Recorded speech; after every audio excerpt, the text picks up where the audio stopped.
we do welcome you to the C&C Auto Show. I am here with my co-host, Jamie Bridges. Good morning. Jamie, we missed you last week. I know. I'm sorry. Yeah, we had a great time at a Mustang car show. Mustang and Ford. CSRA Mustang and Ford Car Club. Yeah. Yes, and we had a great show. Probably 40 or 50 cars there, and there were actually all types of cars there, but it was mostly Mustangs and a large amount of Fords and just various other vehicles out there. And had a gentleman there. He had an unusual truck that was Cavalier coffee, and I got exposed to nice coffee. Yeah. Yeah, and so it's going to be hard to go back to my cheap coffee. Regular gas station black coffee. Yeah, but it was good. I'll just look forward to that at the car shows because we're going to try to make sure he comes to a lot of car shows with us. So good. It's always nice to have a nice warm drink first thing in the morning. Oh, it was. Oh, it was more than a warm drink. It was just it was delicious. It was Awesome. it was above any coffee that I've had. Yeah. I'm not used to that. Now, David Clark here. Yeah. Now, David, when he's on the show, he gets that nice coffee. Oh, the expensive $7 cup coffee. Yeah. Mine, I'm having a fit because it went up to $2.59. And I normally get the refill. That's only $1.59. So, Yeah. So, okay. All right. We're going to have a good time. We are here with you to drink coffee and talk about cars and talk about coffee also. And we're going to have a good time. And we would like to let you know that you can see us at facebook.com/CC Auto Show, or you can just go to ccautoshow.com. And we're starting to fill in the blanks on the events page on that. The events page, we're going to have a lot of different car shows listed of different things that's going on in this area and other areas. So you can even put your own car show up there also. You can just go to a little chat window down at the bottom and just say, hey, we're having a car show at this time. Put it in there, and we'll put down the ones that we're going to be live at. And that's that all comes to you from Kingdom Web Pros. Yeah, they're a great website company, and they can bring your business to the next level. Yeah, they did a great job with the C&C website. Yeah, they did. Great. Yeah, kind of awesome. Okay, let's lay a tech tip quiz out on the table first. Yeah, let's go. All right, here we go. Susan purchased a Honda Civic and planned to keep it for 5 years. The gas model got 35 miles per gallon, and the hybrid got 45 miles per gallon. She loves to save money, so she bought the hybrid, but she did not save money. Why? Uh-oh. Yeah, if somebody knows the answer, they can give us a call, 800-224-9090. Or if you got a question about your car, your truck, your SUV, you give us a call, and we will be glad to answer that question. Awesome. Okay, yeah, and you're very heavy into trucks. Yeah. You know a lot about the truck areas, so you'll be able to discuss that a lot, and we will just answer those questions. Okay, wow, we're gonna start out with a tough one. Uh-oh. But it generated an idea. Most people know that Tiger Woods laid his Land Rover on the side last week. And yeah, I saw that. Yeah, got charged with a DUI. And that's bad news. Shame. Yeah, but it did give me a great idea. Oh, yeah? Yeah, a great idea. Yeah. Here's what I think. Anyone that's charged with a DUI in the past can only purchase a level 5 autonomous car. Yeah, that's right. That means that person can no longer have a steering wheel, a gas pedal, or a brake pedal. Or they can just pay $10,000 for one of those little interlock things. Yeah, well, those things we'll talk about those a little later in the show. Yeah. They had an issue a while back. Yeah. Oh, really? Yeah, they did. Huh. Yeah, they did. We'll talk about that. But in short, they got hacked, and well, I'll go ahead and mention it now. In short, the system got hacked, and all these people that had these interlock deals on their on their things on their cars, it wouldn't start. I know I hadn't been drinking, and they're puff. Yeah, they were sitting there. Oh my gosh. Yeah, hyperventilate trying to start the car. Yeah, plus it probably was a little bit embarrassing. Oh yeah, I'm sure it is. when you blow it to your car, my car won't start. Oh goodness. Poor people. Are you ready to go to calls? Yeah, let's go. Let's do it. All right. We do welcome you to the C&C Auto Show. What can we help with? This is Raymond. How you doing? I'm doing great, Raymond. How are you doing today? I'm doing okay. I have a 2013 Ford F-150, and I put the blower on, and I heard a noise that's just I never heard before. I took the blower out, and a little piece broke off the door that regulates the air from outside to inside. That broke off. So, and I put the fan back in. It's fine. But now I'm hearing like a little noise when I put the when I have everything off. I hear like a little noise, like a little buzzing noise underneath. You can barely hear it. Is that actuator that little piece that broke off? Is that functions that door? Is that actuator still running all the time?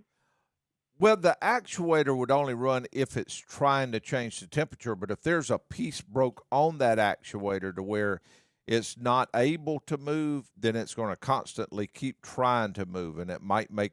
Is this noise like a little clicking type noise, tick tick tick tick, or is it a? No, it's not a clicking. It's just like a steady. It sounds like static. I thought it was static in my radio, but it's not. When I put the like the switch on to turn the fan on or the air conditioner, then it goes away before I hear the fan come on, right? It just goes away. Okay. So I was wondering if that actuator, because that piece that broke off the door is actually the extension that goes to the actuator that, functions that, the door that brings in fresh air or close. Right. Okay. And you didn't put a new blower motor on there, did you? You just removed the little thing? No. Okay. What's happening, I feel like, that blower motor runs all the time. Even if you was to cut the system off and cut the fan completely off, it still runs because they made a law that says all vehicles have to have a certain amount of ventilation through the vehicle, even if the AC is turned into off position. That's to keep fumes, exhaust fumes, and things like that from building up in the car. So I feel like that blower motor may be what's making your noise, and you can find out by just disconnect the blower motor and leave it disconnected for a little bit and see if it goes away. If it does, it's the blower motor, and it's just buzzing because it's turning at that real slow speed. When you turn it up, it's going fast enough that the noise just kind of goes away. All right. So with that function not working anymore, that little, the door to close it and open from fresh air to the recycle in the cab, that's not going to hurt anything if I never replace that thing, right? Because it's a job and a half to get that, it's a whole heater box more than likely is the only way you'll be able to get that. But no, it won't hurt anything. The only thing that door does is when that door is on non-recirculate, it's allowing most of the air, I think something like 68% or a certain amount of the air to come from outside, out near your windshield, and it pulls into the cabin, many cars through a cabin air filter, and then blows on you. When you put it on recirculate, then it pulls about 68% of the air from inside the car, and then only about 32% or 22% inside comes, or 32, comes back into the car. Then, so all that does is mixes the outside air, more outside air or less outside air, and you'll be fine without that. It won't hurt anything at all. All right. Thank you so much. I probably know a little bit in the summertime if I'm going to be burning up in that cab or not, with not being able to recirculate air conditioning. But anyway, it'll affect some, but it won't be drastic for what it costs you. See, you'll have a slightly hotter temperature, but you'll have more money in your wallet. We know robotic arms. You see them in the assembly line all the time, the little robotic arms going everywhere and picking up things and putting them on the car and kind of going down the assembly line. Of course, that's taken the place of a lot of different people there. But now humanoid robots are stepping onto the scene, and they'll soon be common in the assembly line now. Not only in cars, but almost anything that goes down an assembly line. BMW has begun testing and deploying the humanoid robots. It's called Figure 2. and that's at its plant in Spartanburg, South Carolina. And Hyundai uses Atlas near its plant in Savannah, Georgia. And most of the other assembly lines have some forms of humanoids. Yeah. So if you have this box that used to weigh like 200 pounds that a person used to have to pick up, the Figure 2 or one of those or Atlas, they don't care. I Yeah. mean, they'll pick it up, move it, and won't complain. No problem whatsoever. Yeah, I So- mean, if it's a repetitious shot, even if it's 40 pounds that you're picking up and then having to turn and walk 3 steps over and over and over all day Mhm. long, the wear and tear on your back and everything else, I mean, why not let a robot do it? Well, we talked about last week. We talked about robots and autonomous cars and all that. We were at the car show. I was thinking the other day that at the car show that we may have a time to where the autonomous cars just drive themselves to the car show, And hang park, out. and then a humanoid walks around and does the judging, and then we'll just sit here and watch the car show. Yeah, so there's a lot of really big things. I don't know if you saw that or not. Melania Trump walked on stage the other day, and she had the humanoid robot kind of walking beside her. So this is getting big. It's turning out to where there's going to be a lot of big things coming up. So keep your eyes out for that. There may be a humanoid in your future. But that also means that we're going to have people to work on these robots. So there's job opportunities out there for Yes. unions that like robotics. Yes, So. there will be. Oh yeah, there's going to be a lot of jobs related to that. Okay, next option or next thing that we'll talk about. If you plan to purchase a car and you want to get the best deal, and you really don't want to sit down and haggle with a person, now you can hire a person to haggle for you. Haggler for hire. Yeah, yeah. And in a way, that's what David Clark that's on the show here. Yeah. He does Is with it- insurance Yeah, companies. intermediary. Yeah, if somebody's having problems dealing with their insurance company and they don't feel like they're getting the best deal, or they just don't want to mess with it, period, they just give him a call and boom, he jumps in there and takes care of it. Well, this guy does that when you're purchasing a car. And his name is Tommy Makula, and he's a former dealership finance manager, and he gets paid to haggle with the dealers on behalf of the customer. And he charges about $1,000 per vehicle that he buys, and the name of his company is Delivered, and he negotiates mostly over the phone. He don't like to do it in person because I think he gets more done over the phone. And he live streams this sometimes as he's doing the negotiations. Huh. So it's almost like you're hiring a middleman to deal with the middleman. Yeah, Yeah, really, so- that's exactly what it is. And he likes to contact about 6 dealerships or more and kind of push them against each other.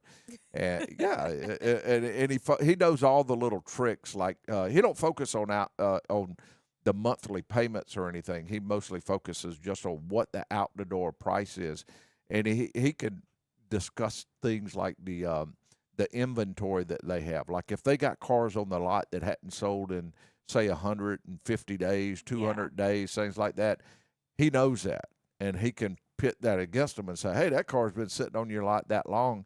You need to sell it at this lower price. And he knows about the timing. Some people say that if you hit them right at the end of the month, they're more apt to Yeah. lower the price because they want to reach their goals and all that. So he's good at what he does, they say. And I got a strong feeling you'll see a lot more of that. Huh. Yeah, as time goes on. That's interesting. What a clever idea he had. And to work Yeah. from home, $1,000 at a pop. Yeah, I mean, he Yeah, just sits there on the phone and calls them until he gets the best deal. And my guess is he probably he gets 1,000 and he probably saves a lot of car buyers $2,000, $3,000, $4,000 or more. Yeah. Huh. And again, I want to urge everybody when they're looking at vehicles, not only look at the car that you're buying, you want to look at a lot of different factors, but also look at the depreciation value because Yeah. a lot of people got stuck, especially with some of these EV cars. I'm reading information where some people paid $100,000 for a vehicle, and 2 years later it's worth 40 or 50.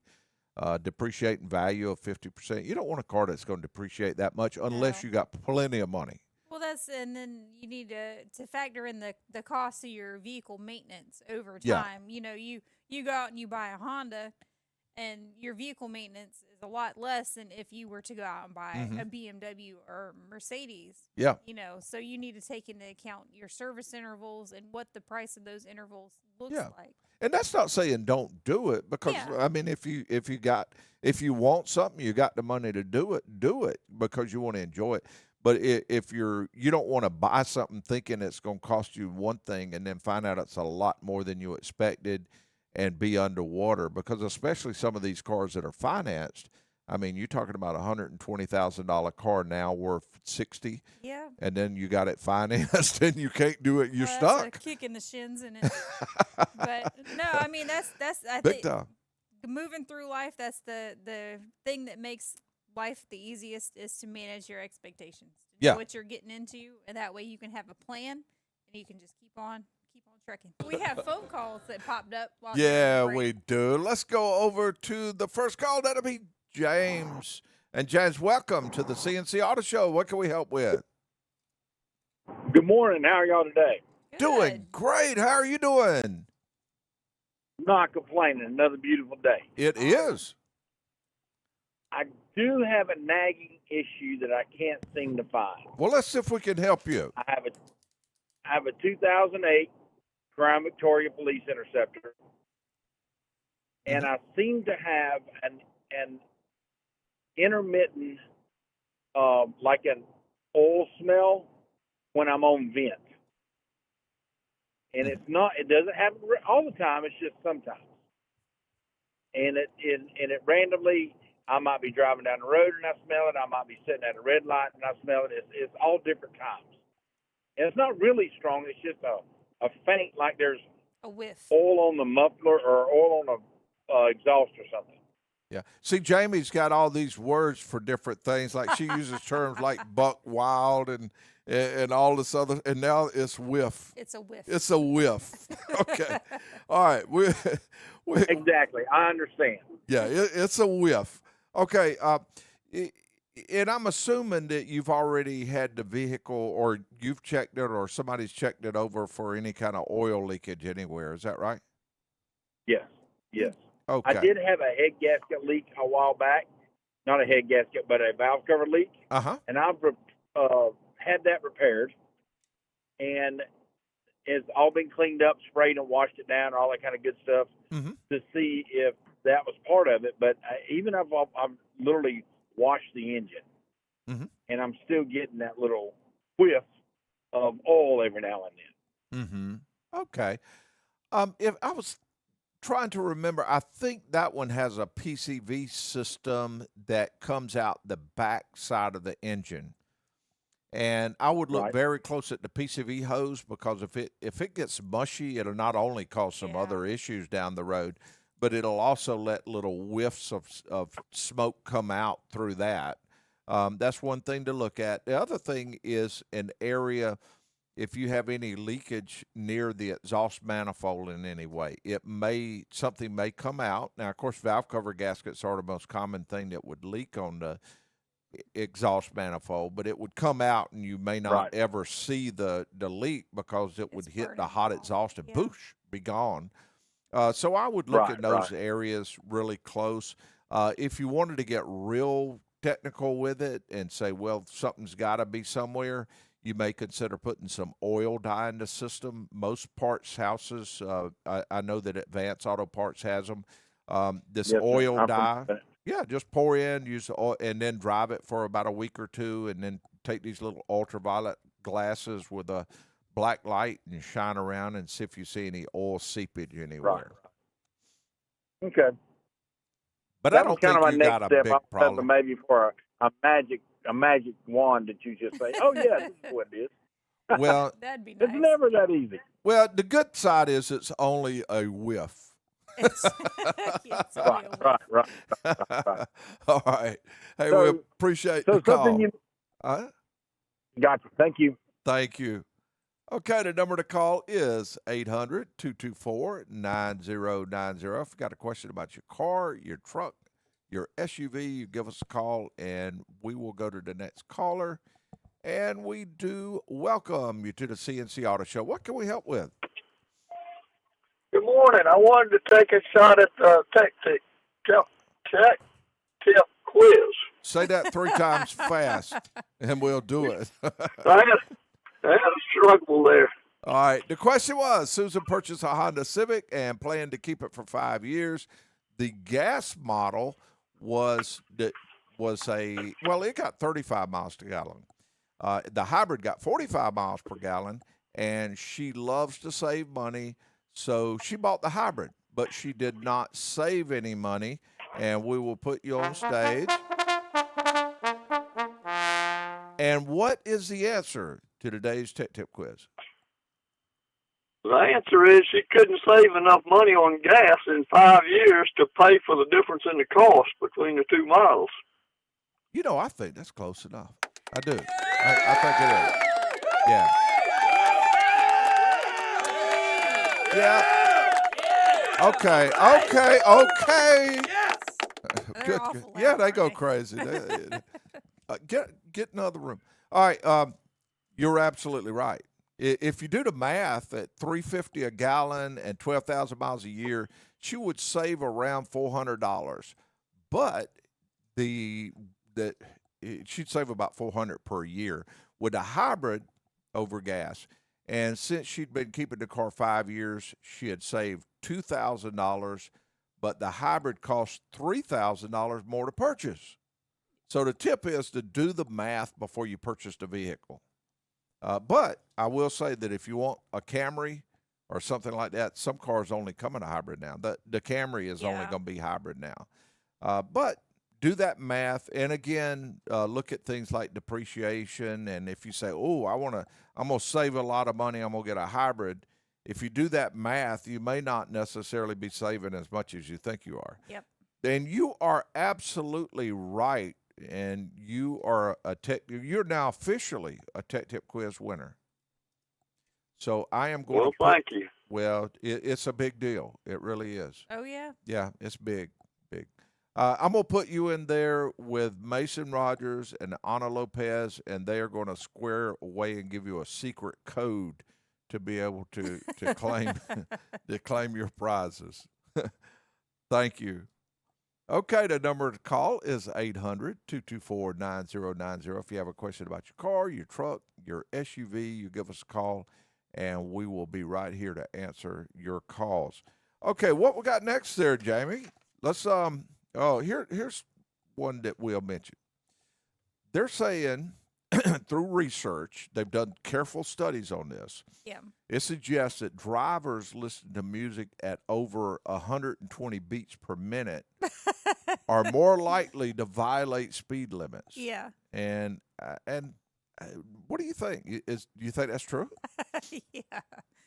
Yeah. So I mean, if you're riding around and you're listening to REO Speedwagon or country music or something, and then you switch over to Metallica, yeah, I'm pretty sure you're gonna. Well, when I listen to something like Radar Love or Born to Be Wild or something like that, I'm born to be wild. Yeah, floor it. Yeah.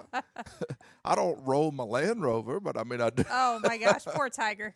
Yeah, poor thing. Poor fella. Needs an autonomous car now, like we talked about. But that got me curious when I was reading this. I was wondering, what type of music do you listen to? You're in your vehicle a lot during the day.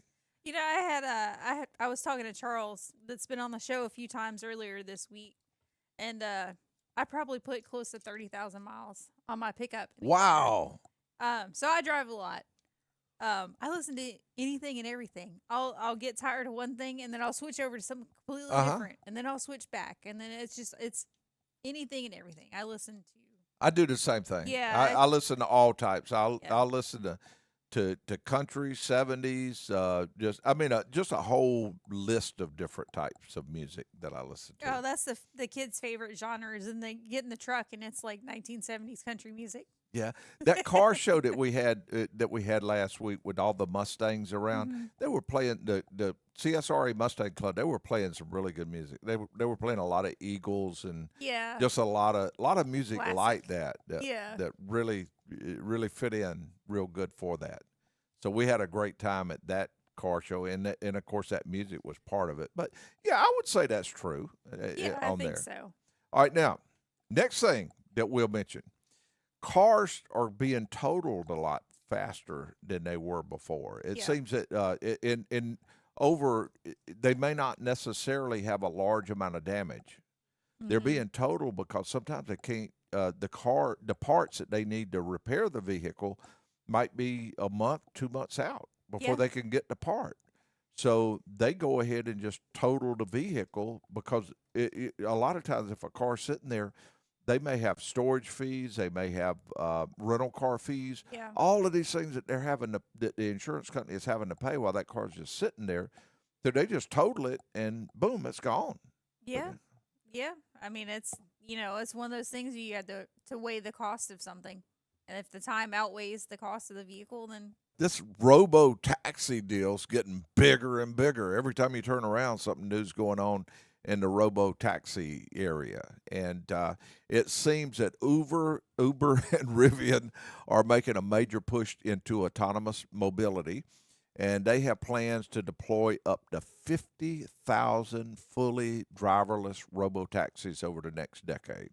That is a bunch of vehicles. it is a lot. That's the Augusta during Masters Week. What is our traffic volume increase by? About 50,000 vehicles for that week. At least. So that is a significant amount. Now you saying that it is starting to get closer and closer. I mean, the Waymos or robo-taxis will begin carrying passengers in parts of Atlanta on this coming Tuesday. Huh. Yeah, an expansion in partnership with Uber that began earlier this year in Austin. So it's Austin and then to Atlanta, and it's just a matter of time. It's going to be in every major city across the U.S. Yeah, I don't know. I mean, I guess that'll be the next big thing that comes in for Masters. It's going to be autonomous vehicles, because really day to day here, they wouldn't really be very busy, I don't think. Yeah, I mean, you won't roll over anything. Everything will work out good. I mean, poor Tiger. Another blow. Yeah. Bad news. Okay, next item. Now, I like that. This is good news. This is actually really good stuff going on right now. Yeah. On March 20th, 2026, Governor Kemp signed House Bill 1199 into law, suspending the collection of motor fuel excise tax until May 19th, 2026. And the suspension, it won't apply to all the local taxes that you'll get. And I'm assuming it won't apply to anything to do with the federal tax. Now, the federal tax is like 18.4 cents a gallon, something like that. Yeah. So with that, I think it'd be great to just cut that out for a while too. Yeah, I mean, it's because gas is high. Yeah, it is, but I don't know what you know what? Honestly, I don't even know what our state tax was for fuel. I can't imagine it'd be that much. I mean, anything helps, but yes, fuel is awful. But no matter what you do, it's still high. Yeah. I mean, you're talking about filling up a car that you would fill up for like $60, $60 or $70. Now it's $80, $90 or more. Yeah. Well, I have a limit on my fuel card for my company vehicle, and it kicks off at $75. And the other day I'm filling it up, it kicked it off, and it wasn't even full all the way. Yeah, we keep going, and you go get a gallon of gas for that. Yeah. Well, I guess there's my work from home job then. So I can only work for an hour today because I don't have enough gas. I can't get anywhere. All right, now next one. This is a true story. This really happened. Yeah. A shop that I know. Well, I don't know them personally. I know them through a friend. Yeah. But they had a fire in their shop. Uh-oh. It was a pretty big fire, and it burned up. And the cause of the fire was a Hyundai had come in for a window problem. The window wouldn't go up, so they had to order a part for the Hyundai, and so that night they had to pull it inside the shop in case of bad weather or just for obvious reasons. You don't want the window down outside.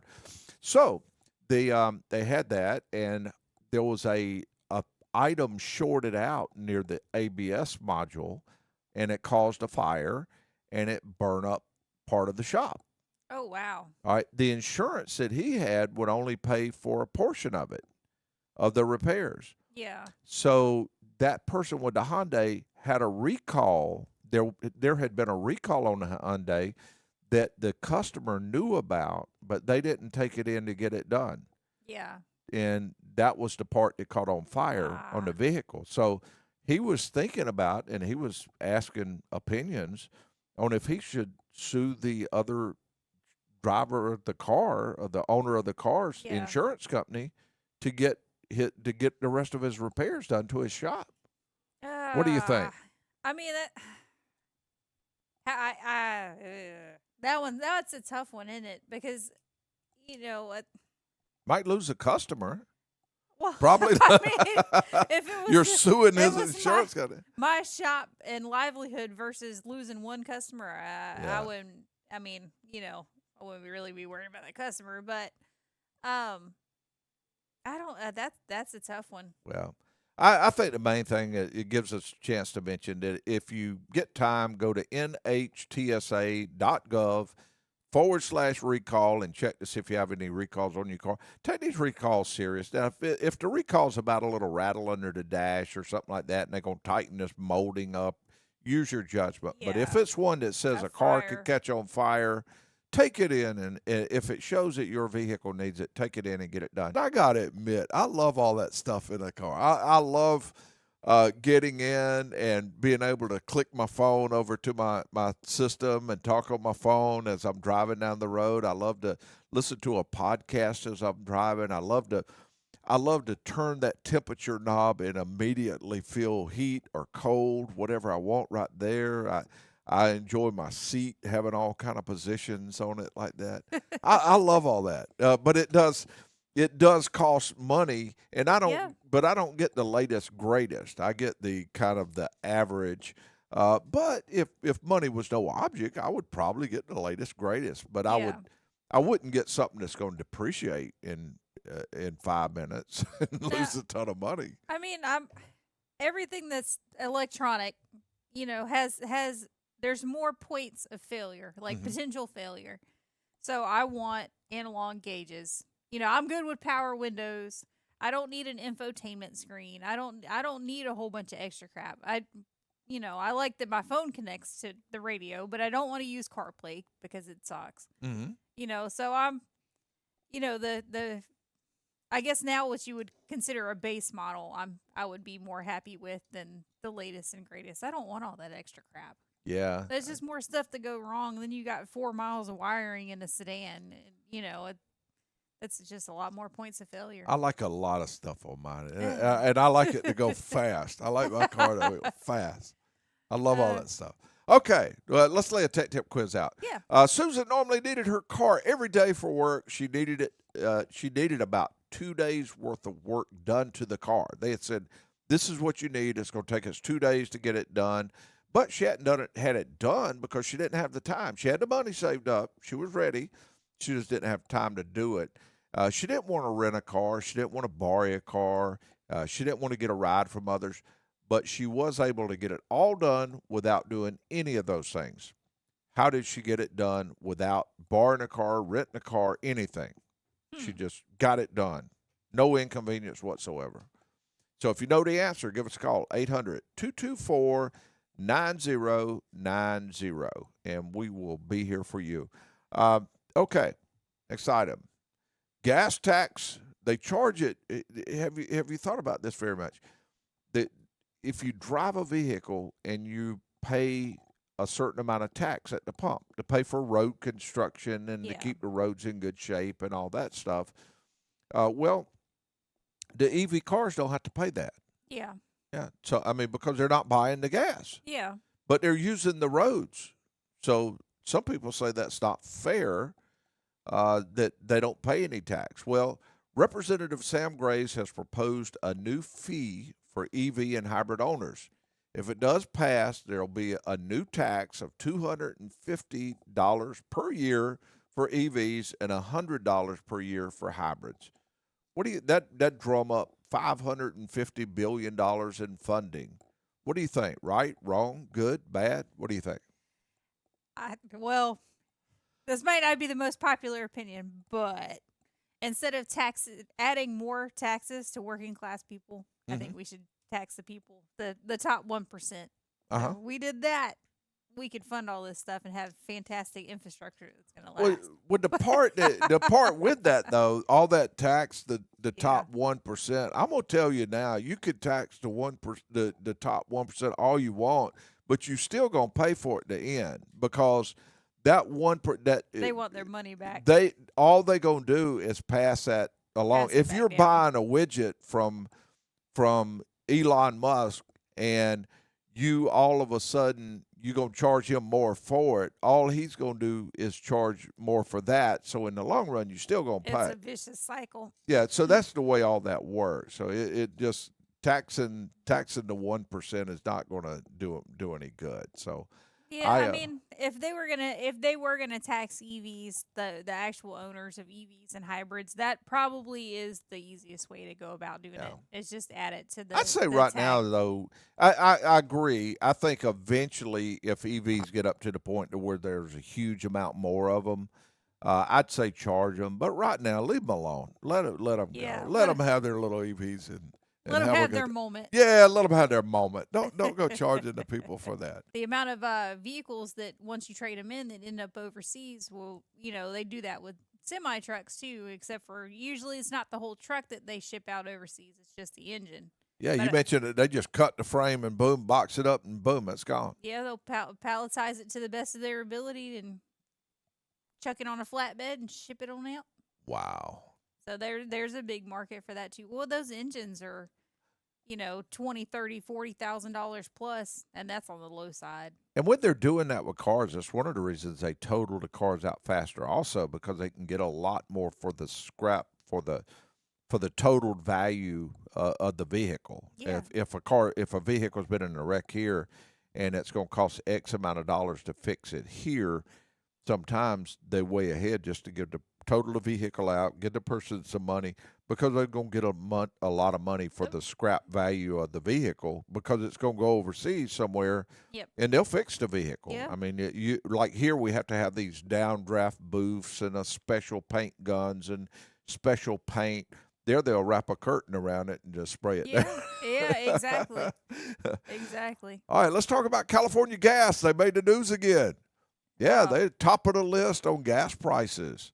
Highest in the country. It's $5.34 per gallon. Washington is second at $4.72, and Hawaii third, $4.69. So that is sounds like it sounds almost kind of average around the country, though. It's not that much different. No, there's really not. And then the lower three are Kansas, Oklahoma, and Tennessee. The national average is $3.58. West Coast states, especially California, Washington, and Hawaii, they all have the highest average gas prices because of higher taxes, environmental standards, and distribution costs. Central Plains states like Kansas and Oklahoma tend to have the lowest average due to lower fuel taxes. Yeah. And I think that California has some kind of special gas, a special blend that's really only refined in California and some Asian countries. So that's part of the reason there is a lot more. Ready to go to the calls? Yeah, let's go. Okay, let's go over to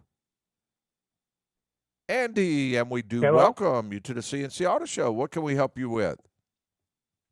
Well, I've just got a comment. Sure. I love your advertisements. Mm-hmm. But when you hear the same one for 3 times a show for 3 years, you kind of got it memorized. I agree with you 100%. We do. It's time to record some new ads. Yeah, record some new ones, and I go through that a little bit trying to get those changed out as quickly as I like for them to. So yes, I agree with you. Especially the Great one comment that says last too. week.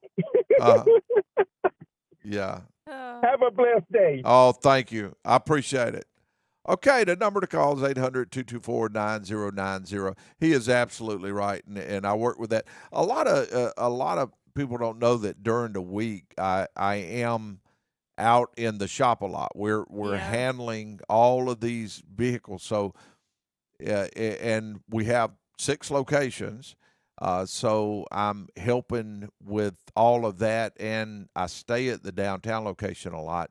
So I stay running strong. So a Yeah. lot of times I'll wake up on a Monday morning and I'll say, I'm going to do this, I'm going to do this and this.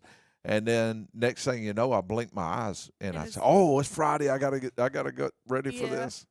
Yeah. So it's but everything he said is 100% correct. But also here's the thing.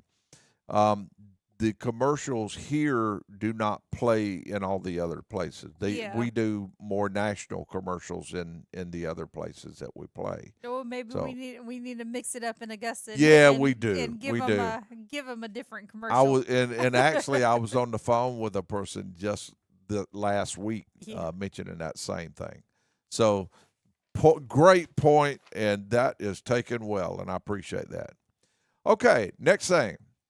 In Atlanta, a driver of a car, they went outside, they hit their remote start on their vehicle because they were walking up to their vehicle and they wanted to remotely start it. Yeah. Well, a different car right next to it cranked up. Huh. They shared the same frequency on there. Oh, that was an unlucky And actually, thing. it wasn't right next to it, but it was very close. Yeah. And they have overlapping frequencies. Yeah, there's only do. so many out there to Yeah. choose from. But Yeah. it's still the likelihood of them being in that close proximity with the same frequency is not. That's not what was common. that's what was unusual. Almost like a car having the same key cut as the others. And a lot of these vehicles that have the remote starts, and especially the ones with the push button, people can copy that frequency, and they can walk out to the vehicle, unlock it, and get in and crank the vehicle just because they have the frequency, just as if they had the combination of something to be able to open it up and take off with it. See, that's one more argument towards we don't need all this crap. Mm-hmm. But it is nice. I will tell you, in the wintertime, I do use remote start a lot. Oh, now we got it. I thought you didn't like all that fancy stuff on there. We're going to backpedal real quick. Yeah, it sounds like it. Yeah. All right, in Los Angeles, a stolen electric vehicle was recovered when the thief had to stop and recharge it. Oh. So the owner tracked the car, had the tracking app on the vehicle, and started tracking it down, and the police showed up while the person had it plugged in, trying to charge it up to get ready to go. So that's something. If you steal an electric vehicle, try to make sure it's charged up before you steal it. Yeah, you might run into a problem. Okay, in Houston, a viral video showed up in an audit. This guy ran his car. This was in Houston, Texas. Yeah. A guy ran his car inside the car wash, and picture this now: sitting in the car, and then all of a sudden the car wash malfunctioned. And everything started ripping the mirrors off of the car. And then you can't do anything. And it was stuck. It was stuck on the Yeah. inside. It wouldn't go forward, wouldn't go backwards, and the little wheels were tearing off all the stuff on his car. Yeah, that sounds like a new truck to me. Yeah, it said it had a lot of body damage. The mirrors were all bent, and and also the driver's seat got wet. Hey, well, yeah. I mean, those doors aren't made for monsoon blasts, so. I ain't gonna tell you why the driver's seat got wet. Oh no! Earlier this month, a modified 2023 Ford Raptor. Now, this was a beautiful truck, had all kind of modified stuff on it, beautiful wheels lifted slightly, and I mean, it had some really special wheels, really special tires on it. And this was in Montgomery County, I think Texas, and it was it got stolen. Yeah. And it looked like a professional job because right after it was stolen, somebody ripped the tracker off of it. Oh, they knew where to look for it. Yeah, they evidently knew where the tracker was, and they removed it. But the driver didn't give up. Yeah. He kept looking, and even though the insurance had pretty much given up and the police had given up, everybody had given up, he kept looking. Finally, one day on Marketplace, he saw somebody selling some special tires, and he knew, and wheels. It was the tires and wheels together, and he recognized those wheels. And what's good about it is he also had the DOT numbers for those tires. Yeah. Yeah, so Awesome. they set up a little operation to where somebody said, "Yeah, I'd like to buy those tires," and of course, the person brought the tires and wheels out and showed it to him, and they arrested him. Yeah, of Yeah, course. they got him. Yeah, so now he did get the car back in pieces. Yeah, that's because if it's something that's that unique and stands out, you can't really sell it as a Yeah. whole. Yep, and they just completely tore it apart. Okay, this next one. We already talked about this a little bit during the first hour. Yeah. They had a cyber attack on a U.S. vehicle breathalyzer company, and it left drivers across the United States stranded, unable to start their vehicles. You're supposed to blow into the little straw Yeah. and make your vehicle go. They could blow and blow. It wasn't gonna do anything. Oh no. I guess it's like blowing up a balloon. Yeah. Why is not working? Here, you try it. Oh no. Interlocks. They sell breathalyzer devices that fit into vehicle ignitions, which is, of course, when you get a certain ticket, you pretty much have to have something like that put Yeah. on your vehicle, and it's supposed to sense if you've had a drink or not. Yeah. And these would not start no matter what.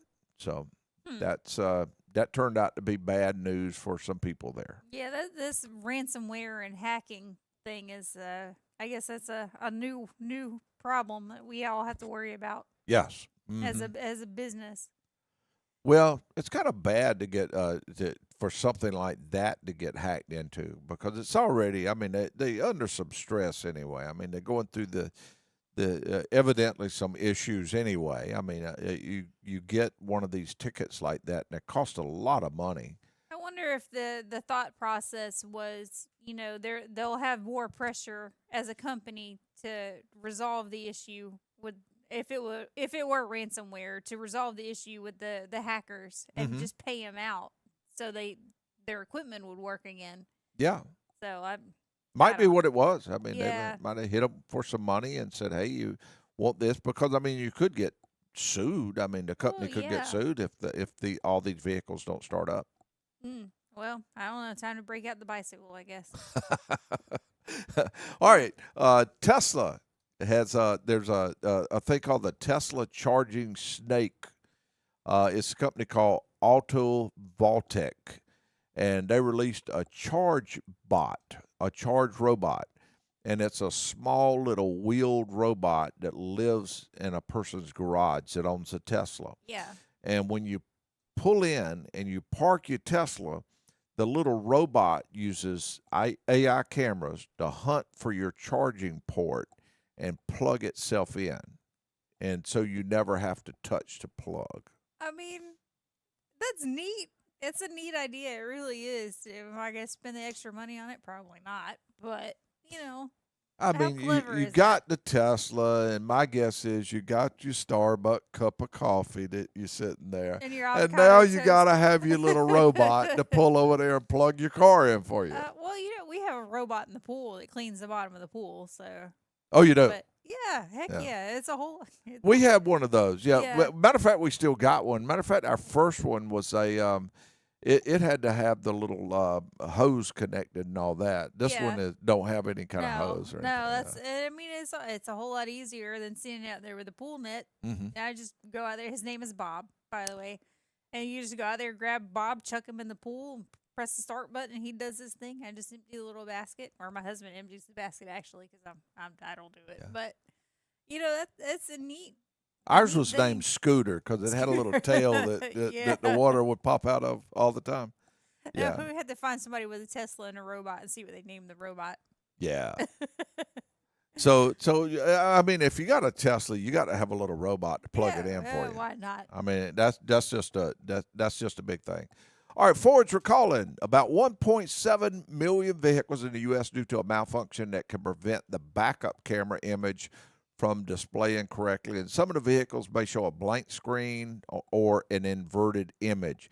Have you ever been in a vehicle that the camera was inverted? When you put it in reverse, you look, and everything on the right side is on the left side. Oh, how dangerous is that? No, I haven't. Yeah, I haven't I experienced that personally. we had a fleet company or have a fleet company that one of their vehicles is like that all the Yeah. time. You start to back up. I've mentioned several times, hey, we need to fix it. No, don't bother us. It's not a problem. But every Until time it is, I'll yeah. start backing up and I'll think something's on my left hand And side. then you're turning towards it. Yeah, to be on the other yeah. side. Ugh. So that's a pretty big deal when the camera gets inverted and when you put it in reverse on there. So there's that affects several different Ford models and Lincoln models from 2020 through 2026. So if you have those, you may want to take them in and have that repaired and taken care of. You know, I had an ad pop up on my phone through social media this week, and it was a little. You know how you have your windshield washer nozzles on your hood? Mm-hmm. It was like that, but it was you mount it on the back, and what it was, you'd press the button on the inside, and it would spray a stream of water at your backup camera. Oh, And rinse the backup camera off. Like if Uh-huh. you live down a dirt road or whatever, it was dirty. And I'm sitting here and I'm watching the little video and it's spraying the camera and it shows, oh, now your screen is clean, you can see. And I'm looking at it and I was like, look, it's a little bidet for your camera, your backup camera. oh no. I don't know why the bidet reference popped into my mind, but that's if your rear end is dirty, we got a bidet to rinse it off.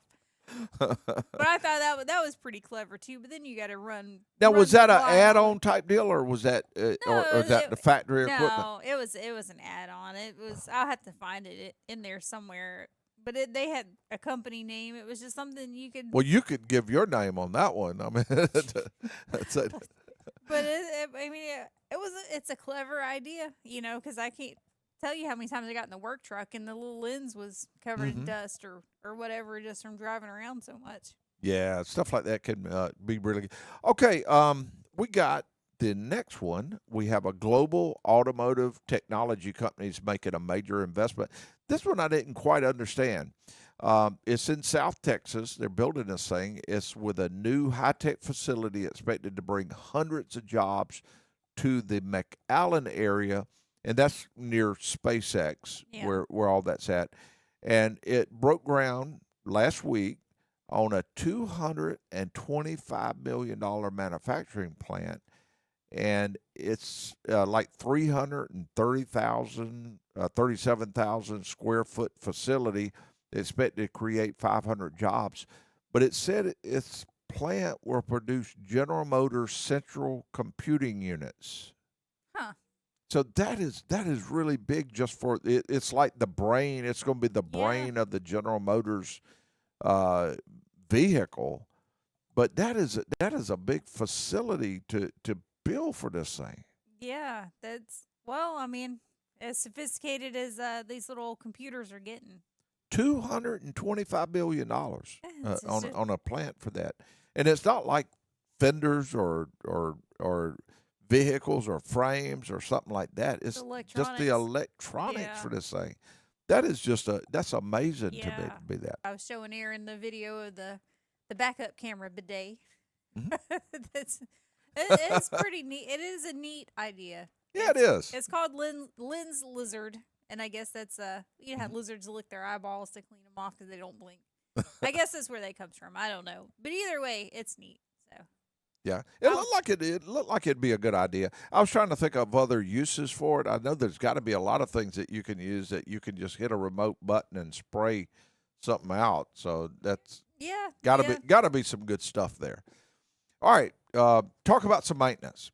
This is a big deal on vehicles, and got a phone call.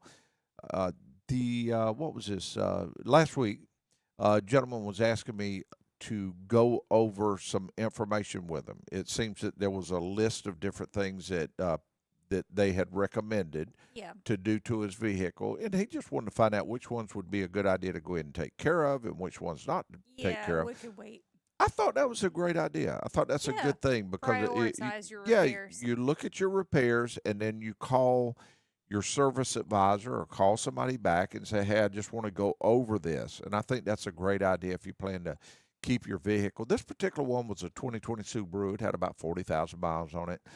And some of the suggestion items were brake flush, Yeah. transmission fluid exchange, cabin air filter, and a few other ones. Well, when he asked me about this, he asked me about the brake flush, and I mentioned with 40,000 miles, brake fluid usually is Yeah. not terribly dirty at 40,000 miles. And eventually, probably in the next 10, 15, 20,000 miles, he's going to need brakes anyway. Yeah. So I believe I'd just recommend waiting until then to do the brake flush. So that one was out of the picture. Now, transmission fluid, this thing had a CVT transmission in it. 40,000 miles, that's kind of borderline where I would recommend it on most cars, somewhere in the 40,000 mile range on the average vehicle. Some say 30. We start really saying around the 40 range, or somewhere between the 30 and 40 range is when we'd recommend it. But on that particular vehicle, it had a CVT transmission, so I definitely recommended doing that. I said, Yeah. without question, I would go ahead and do that, because some of those, even at 40,000 miles, the fluid has been very dark. And Yeah. when it gets dark, you know it's not going to lubricate very well. Then that's the downward spiral for the transmission. So if you have a CVT, it really makes a big difference to have that transmission serviced. Even between 30 and 40, I definitely would recommend it. If you pull something or the fluid gets hot, like you're going up mountain terrain or Yeah. things like Yeah. that, driving in really hot weather, I'd probably even do it a little bit sooner than that, because lubrication makes a huge difference on those. Mentioned cabin air filter. They had recommended doing that 2020, and I asked him if it had ever been done. He said he didn't think so. That's a big deal. As far as it won't break the car down, the car's not going to break down if you don't get it. You're not going to have this major issue. But you got two things. One, this time of year, you got a lot of pollen out, and Yeah. of course, year after year, you have this little pollen buildup, and we have pulled those things out, and it looked like a rat's nest before Oh on yeah. some vehicles. Now, 2020, it probably wouldn't look like a rat's nest, but it would probably look pretty bad. Yeah. It's just that the cabin air filter does the same thing as your home heating and air conditioning system does. It filters the air that you're breathing, Yeah. and you don't want to breathe that nasty stuff that's coming in. So uh, I think the owner's manual, some of those say 15, 20,000 miles. In our climate, now some climates might need it that soon. In ours, I would say I see more like 20, 25,000 miles before the vehicle actually needs it in 2 or 3, 4 years. But when you get up to 5 or 6 years, without question, I told them I'd recommend doing that. Induction service, recommend doing that, because the cars build up carbon, a lot of carbon after that period of time. And even at 40,000 miles, that can cause a problem. It could cause lower fuel mileage, and a lot of other things can happen there. Mentioned tune up. Now, the book said 60,000 miles or 5 years, but actually, that vehicle, 5 years is not going to make a difference on there. No. And so I told him that I would recommend just going up to about 60,000 miles and do that by mileage, not Yeah. worrying about doing that by A time. time frame. So that saved them about $500 right there, needing to do that. So the main reason I'm mentioning all that is it's a good idea to sit down when you have several things that come due for your vehicle, and about that mileage, you're going to have certain things come and due, about the 40, 50,000 mile range, 40 to 60,000 especially. You have a lot of stuff coming due. Go over that with your service advisor. Sit down and say, hey, I just want to sit down and go over this, find out what you'd recommend definitely doing, what I can wait on, or should I get everything right now, or is it things that I can do part this year and part next year? And then that way you'll have an understanding of the systems or what you need to do to your vehicle. So always a good idea to do all that. All right, next thing, we'll talk about the Dakota airbags. You Again. hadn't heard that word in a while, have you? Oh, no, only every couple months. Yeah, I'm Yeah. I'm about due to hear about another airbag recall. Yeah. Well, what they're running into is they're running into some of these vehicles. There's still a lot of them out there that's still not done.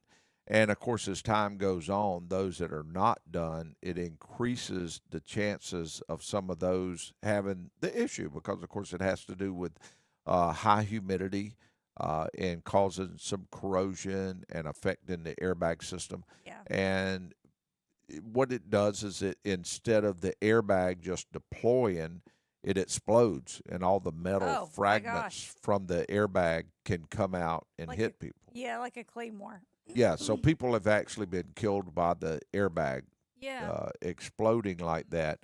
So what they're doing on a lot of these vehicles, some of them, they would have an accident, and the insurance company would just have to total the vehicle because The of the airbag's airbag, deployed. Yeah. that they have. So so there's a there's actually a recall on some saying don't drive the vehicle anymore. I mean, and that's on some of the Chrysler, Dodge, Jeeps. They're saying do not drive on there, and that there's a warning for roughly about 225,000 older vehicles that are still unrepaired that need to be looked at. So, Ugh.